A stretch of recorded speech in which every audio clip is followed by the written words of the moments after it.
Ispahani masters টি-20 cricket টুর্নামেন্টে আজ দুটি ম্যাচ মাঠে গড়ায়, যেখানে সকালের ম্যাচে হাক্কানি ক্রিকেট ক্লাবকে 5 উইকেটে হারিয়ে নিজেদের প্রথম জয় তুলে নেয় সিএম গোল্ড। অন্যদিকে বিকেলের বিগ ম্যাচে চট্টগ্রাম লিজেন্ডসের বিপক্ষে 134 রানের বিশাল ব্যবধানে জিতে দুই ম্যাচে দুটিতেই জয় পেল চিটাগং রয়্যালস।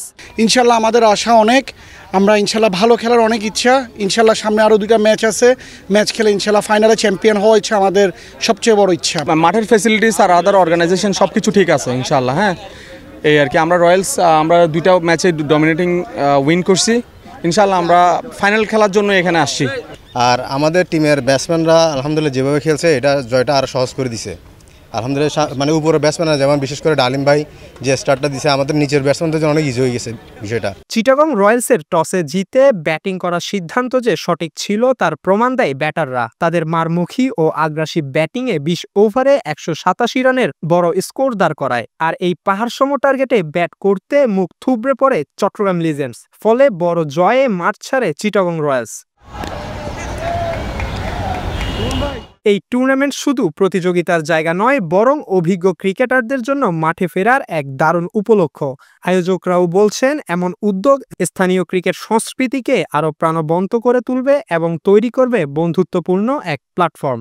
এই পর্যন্ত যে 3টা ম্যাচ করলাম খুব সুন্দর লাগলো, এবং এত সুন্দর আয়োজন এবং সকলের উপস্থিতি এবং সকলের আগ্রহটা দেখে আমরা খুব অভিভূত।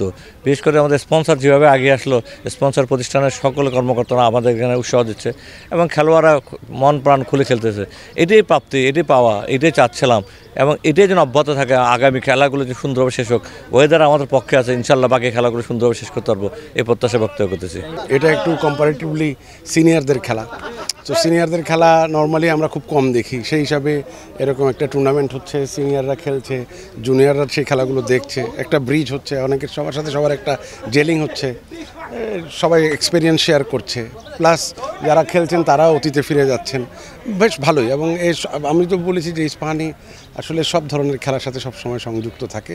স্বনামধন্য শিল্প গ্রুপ ইস্পাহানির পৃষ্ঠপোষকতায় ইস্পাহানি মাস্টার্স টি-20 ক্রিকেট টুর্নামেন্টের পরবর্তী দুটি ম্যাচ আগামী শুক্রবার, যেখানে সকালে মুখোমুখি হবে কুল ওয়ারিয়র্স ও 90s উইলোজ, এবং বিকেলে আগ্রাবাদ মাস্টার্সের বিপক্ষে মাঠে নামবে চিটাগং মাস্টার্স। টুর্নামেন্টের সবগুলো ম্যাচ অনুষ্ঠিত হচ্ছে চট্টগ্রাম জেলা স্টেডিয়ামে।